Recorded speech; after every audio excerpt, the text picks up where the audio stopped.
I would honestly say building Streat is probably more of an adrenaline rush than jumping off a cliff.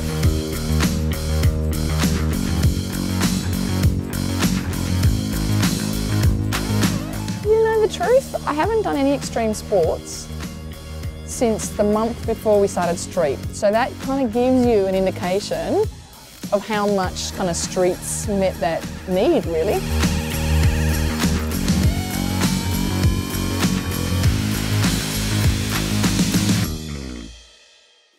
Streat is about stopping homelessness for young people, but doing that through providing them with a job and training in hospitality, and us running cafes where they get their training opportunities. So it's about bringing the general public into our space to help us stop homelessness by them eating and drinking our food.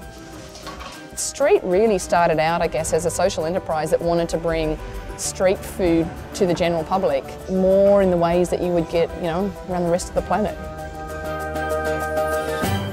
We're trying to build a scalable social enterprise model, which is quite hard to build, really. It's, in a way, in a number of years, we'll have hopefully a whole bunch of cafes around Melbourne and maybe in the future somewhere else. The young people that we work with are really complex.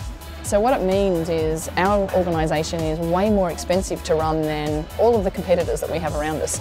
Our competitors don't have clinical psychologists and youth workers and a whole bunch of other support that we have to have in our business.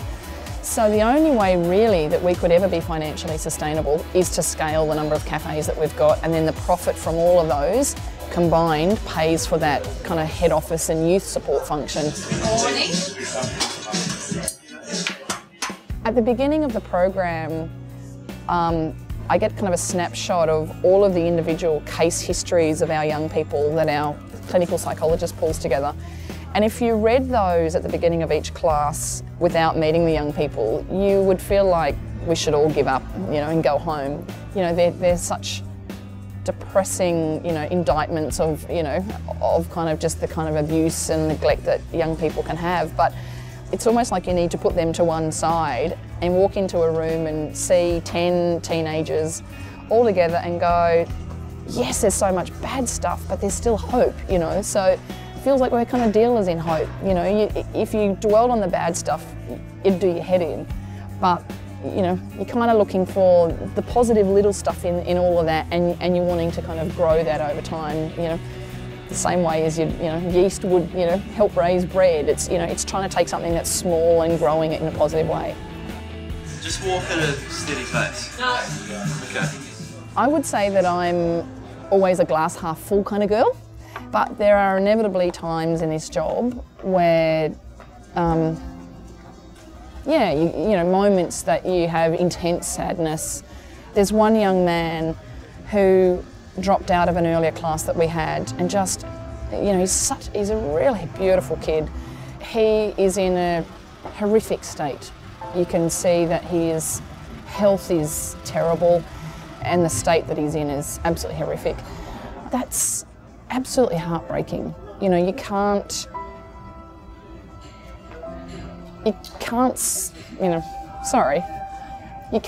see a young person like that and not have it affect you, especially since we've been part of that journey and we know him and we know what he's like when he's clean. Have I given up, do I give up hope on him? If we could get him clean, and we've told him so many times, if you come to us, we will help you get clean and we will, work with you again and you'll be straight back in the program. But at the moment, his heroin addiction is just too great, So yeah, they're the really, really hard ones. But for every one of those, there's another 9 who are now doing extraordinary things. So, there's far more hope than not hope from depression. When you buy a coffee from us or a meal from us, we are trying to bring the most positive social and environmental change that we can to that purchase. So that cuppa we're trying to cram full of every bit of goodness possible.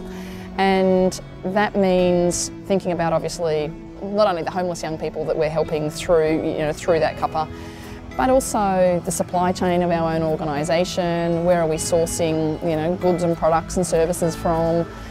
So I guess what we've done is as an organisation, we've taken a pretty hard look at our environmental sustainability as well, and thought about how we can try and really make a difference there. So it's about, as a customer, making sure that we're not spending ridiculous amounts of the money that you're giving us, but it's also saying we'll try and make the dollar that you give us for this purchase go absolutely as far as we can make it go.